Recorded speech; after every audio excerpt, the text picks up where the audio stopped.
18واں پارہ سورۃ النور آیت نمبر 62۔ سورہ نور کا آخری رکوع ہے اور 18ویں پارے کا 15واں آیت نمبر 62۔ اعوذ باللہ من الشیطان الرجیم، بسم اللہ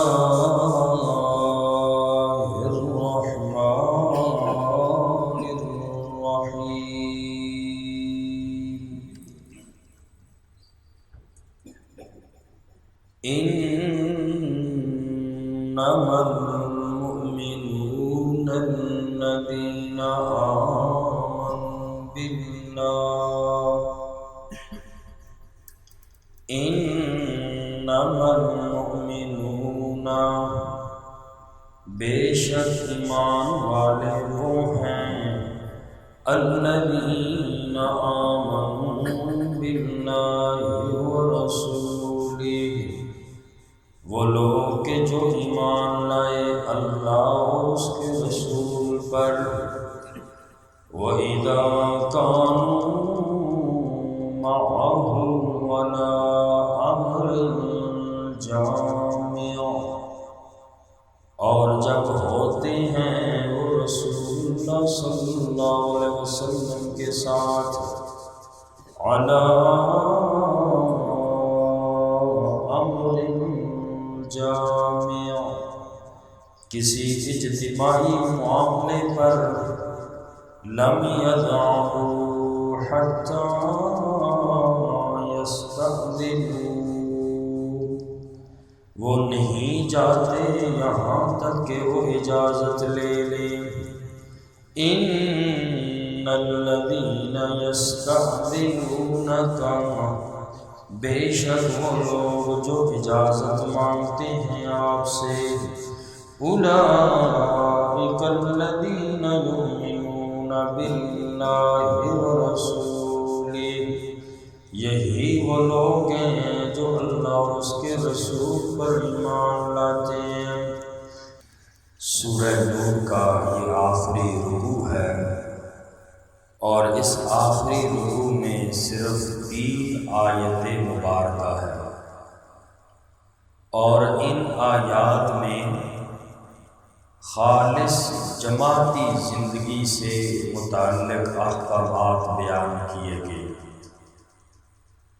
نبی کریم صلی اللہ علیہ وسلم کے بعد بھی یہی حکم آپ صلی اللہ علیہ وسلم کے جانشینوں کے لیے ہے کہ اگر جماعت میں نظم نہیں ہے، جماعت منظم نہیں ہے، تو مقصد کو وہ جماعت کبھی بھی نہیں پا سکتی۔ ہاں، اگر کوئی مجبوری ہو کسی آدمی کی جو جماعت کے اندر جڑا ہوا ہے، تو پھر ایسی صورت میں کوئی عذر ہو، کوئی مجبوری ہو، تو امیر سے اجازت لینی چاہیے، اپنے آپ کو پھر آزاد نہیں سمجھنا چاہیے۔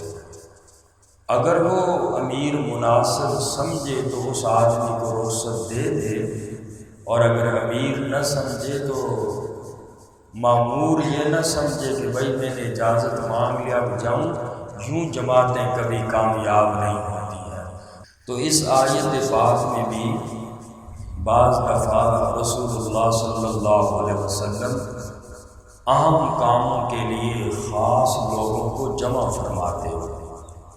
قرآن کریم کے حکم کی تعمیل میں قرآن نے فرمایا وَشَاوِرْهُمْ فِي الْأَمْرِ، اے میرا نبی معاملات میں ان لوگوں سے مشورہ فرمائیے، اس سے ان کی دلجوئی بھی ہو جائے گی اور رائے بھی سامنے آ جائے گی۔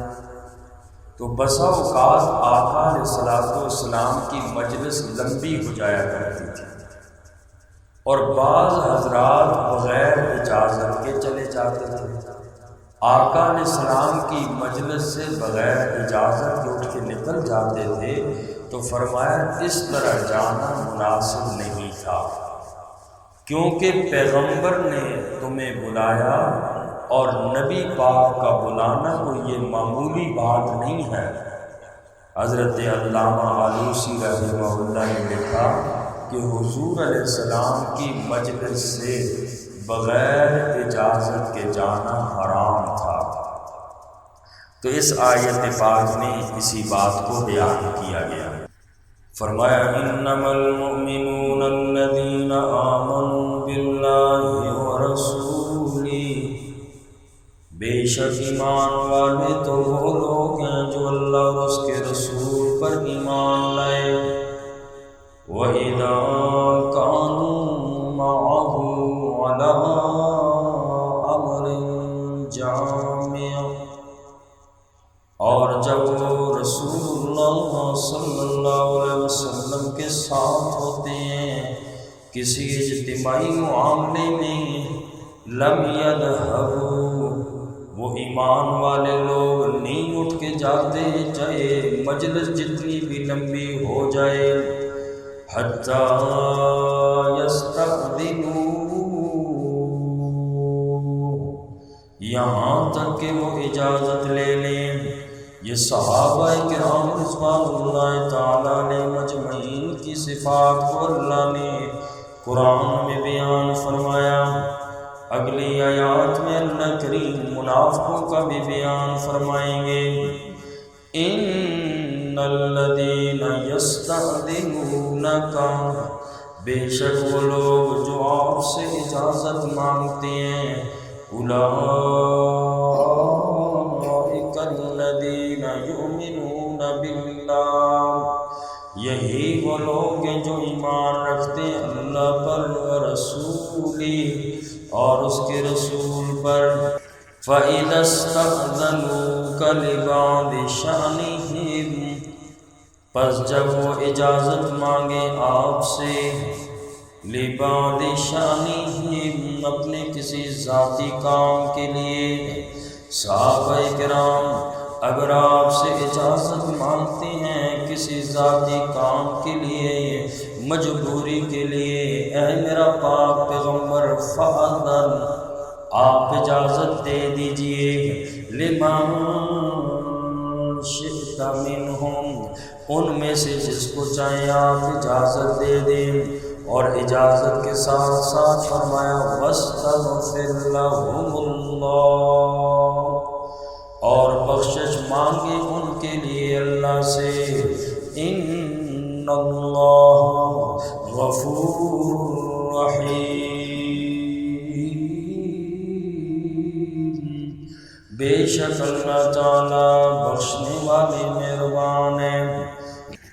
اس آیت پاک کے حصے میں فرمایا کہ جب صحابہ آپ سے کسی مجبوری کے تحت آپ کی مجلس سے اجازت لینا چاہیں تو میرا نبی آپ ان کو اجازت دے دیجئے، اور اجازت دینے کے ساتھ ساتھ آپ ان کے لیے بخشش بھی مانگیں، ان کے لیے مغفرت بھی مانگیں۔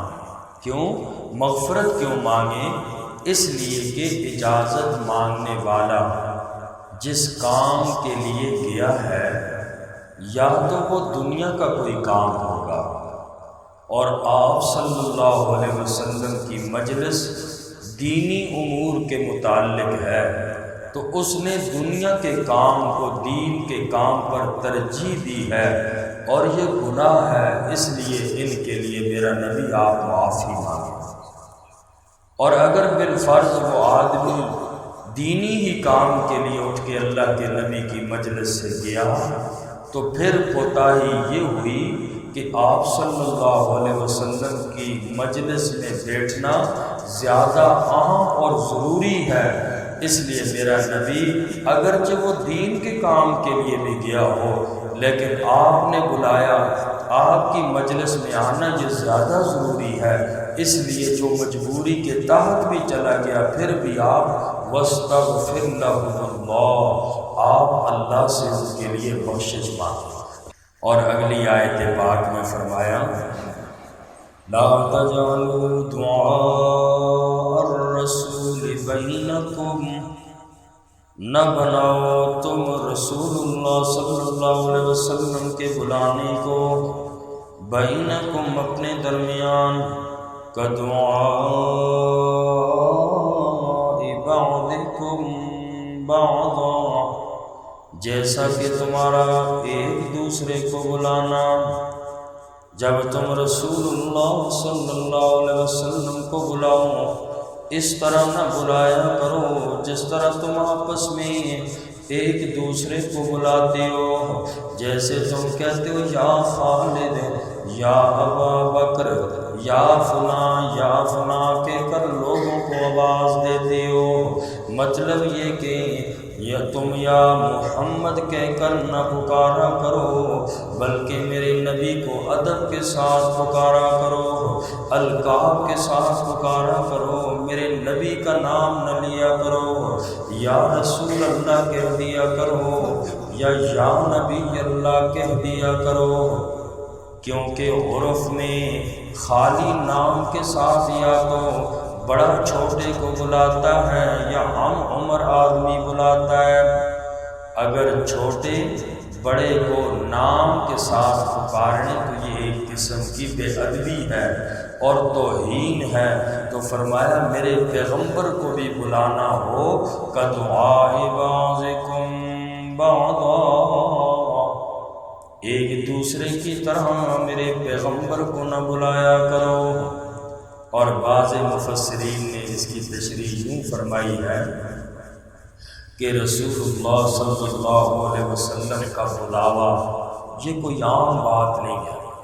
اگر رسول اللہ تمہیں بلائیں تو اللہ کے نبی کے بلانے پر فوراً لبیک کہو، جس کام کے لیے بھی بلائیں آقا علیہ السلام کے سامنے حاضر ہو جایا کرو۔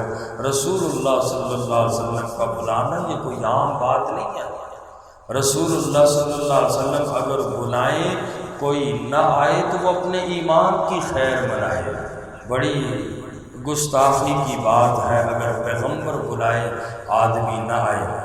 تو فرمایا کہ عام بندوں کی طرح میرے آقا علیہ السلام کے بلاوے کو عام بندوں کی طرح نہ سمجھو کہ جیسے فلاں بندے نے بلایا تھا میں نہیں گیا تو کوئی بات نہیں، لیکن پیغمبر کا بلانا یہ کوئی معمولی بلانا نہیں ہے۔ اس لیے اگر پیغمبر بلائے تم نہ آئے تو ایمان کی خیر ہے، بڑی سخت بات ہے، اس لیے یہ ادب سکھایا گیا۔ قد یعلم اللہ الذین یتسللون منکم، تحقیق اللہ کریم جانتے ہیں ان لوگوں کو یتسللون منکم لواذا، جو کھسک جاتے ہیں تم میں سے آڑ بنا کر۔ اللہ کریم نے جو منافقوں کی علامت بتلائی کہ اسلام کی اجتماعی خدمات کے لیے جب بلایا جائے تو آ جاتے ہیں منافق لوگ بھی، لیکن حاضری ان منافقوں کو ناگوار لگتی ہے، کسی نہ کسی طرح رسول اللہ صلی اللہ علیہ وسلم کی مجلس سے چھپ کے نکل جاتے ہیں۔ اگر ایک آدمی نے اجازت مانگی ہو، دوسرا آدمی اس کی آڑ میں بغیر اجازت کے نکل جاتا ہے۔ جیسے کہ بسا اوقات کلاس کے اندر ایسا ہوتا ہے کہ ایک بچہ جو ہے وہ استاد سے چھٹی لیتا ہے باہر جانے کے لیے، تو دوسرا اس کی آڑ میں پیچھے ہو کے نکل جاتا ہے۔ منافقوں کا بھی یہی حال تھا، اگر کوئی مسلمان یا کوئی بھی آدمی اگر اجازت مانگتا، یہ کیا کرتے منافق، اس کے پیچھے پیچھے ہو کے نکل جاتے، گویا کہ سمجھتے آقا علیہ السلام کو پتہ نہیں چلا۔ ایسے لوگوں کے بارے میں فرمایا کہ ایسے لوگوں کو فتنہ ضرور پہنچ کے رہے گا، اور فتنے سے کیا مراد ہے؟ جو رسول اللہ صلی اللہ علیہ وسلم کے حکم کی مخالفت کرتے ہیں، اللہ نے عذاب ذکر کیا کہ ان لوگوں کو فتنہ پہنچے گا۔ فتنے سے کیا مراد ہے؟ فرمایا ظالموں کا تسلط ہے، اللہ ان پہ ظالم حکمران مسلط کر دے گا۔ یہ صرف پیغمبر علیہ السلام کے زمانے کے ساتھ خاص نہیں، بلکہ فرمایا جو بندہ بھی یخالفون عن امرہ، رسول اللہ صلی اللہ علیہ وسلم کے حکم کی مخالفت کرے گا تو اللہ اس کو فتنہ ضرور پہنچائیں گے۔ ظالموں کا تسلط ہوگا اگر مسلمان رسول اللہ صلی اللہ علیہ وسلم کے احکام کی خلاف ورزی کریں گے، جیسے کہ آج کل ہمارے معاشرے میں ہم لوگ کر رہے ہیں، تو فرمایا ان پر ظالم اور جابر حکمران اللہ مسلط کر دیں گے۔ اس کے علاوہ دوسری بے شمار صورتیں بھی عذاب کی ممکن ہیں کہ آپس کے تفرقے ہو جائیں گے، مسلمان آپس میں لڑیں گے، خانہ جنگیاں ہوں گی، اخلاقی زوال ہوگا، غیروں کے غلام ہوں گے وغیرہ وغیرہ۔ یہ مفسرین نے ان تصیبہم فتنہ کے تحت لکھا ہے۔ اور مہنگائی بھی ایک بہت بڑا عذاب ہے، یہ بھی رسول اللہ صلی اللہ علیہ وسلم کے احکام کی جب خلاف ورزی ہوگی، اوپر سے پھر فیصلے بھی ایسے ہی آئیں گے۔ تو فرمایا کہ یہ جو منافق لوگ ہیں جو کھسک جاتے ہیں منکم لوالا، تم میں سے آڑ بنا کر نکل جاتے ہیں، یہ رسول اللہ صلی اللہ علیہ وسلم کے احکام کی خلاف ورزی کرتے ہیں۔ آگے ان کو تنبیہ فرمائی، فرمایا فَلْيَحْذَرِ الَّذِينَ يُخَالِفُونَ عَنْ أَمْرِهِ، بس چاہیے کہ وہ ڈریں وہ لوگ جو مخالفت کرتے ہیں آپ صلی اللہ علیہ وسلم کے حکم کی، ان تصیبہم فتنہ، کس بات سے ڈریں؟ فرمایا کہ پہنچے ان کو کوئی فتنہ، او یصیبہم عذاب علیم، یا پہنچے ان کو دردناک عذاب۔ فرمایا اگر دنیا میں یہ چیزیں نہ پہنچی، انتظار کرو، آسمان سے اللہ کے عذاب آئیں گے۔ جو بندہ رسول اللہ صلی اللہ علیہ وسلم کے احکام کی سنتوں کی مخالفت کرے گا، او یصیبہم عذاب علیم، انتظار کرو آسمان سے عذاب آئے، سارے کے سارے تباہ و برباد ہو جائیں گے۔ الا ان للہ ما فی السماوات والارض، خبردار بے شک اللہ ہی کے لیے ہے جو آسمانوں میں ہے جو زمینوں میں ہے۔ قد یعلم ما انتم علیہ، تحقیق وہ اللہ کریم جانتے ہیں اس حالت کو جس پر تم ہو، تمہارے ایمان کی کیفیت، اخلاص کی کیفیت، عمل کو اللہ خوب جانتے ہیں۔ اللہ سے کوئی کچھ نہیں چھپا سکتا۔ جو بظاہر منافق جتنی بڑی باتیں کرے، ہم تو رسول اللہ کی مخالفت نہیں کرتے، ہم تو رسول اللہ صلی اللہ علیہ وسلم کے حکم کی خلاف ورزی نہیں کرتے، لوگوں کو تو جھوٹ موٹ گول مول کر کے ان کو مطمئن کر دو گے، رب کو کون مطمئن کرے گا؟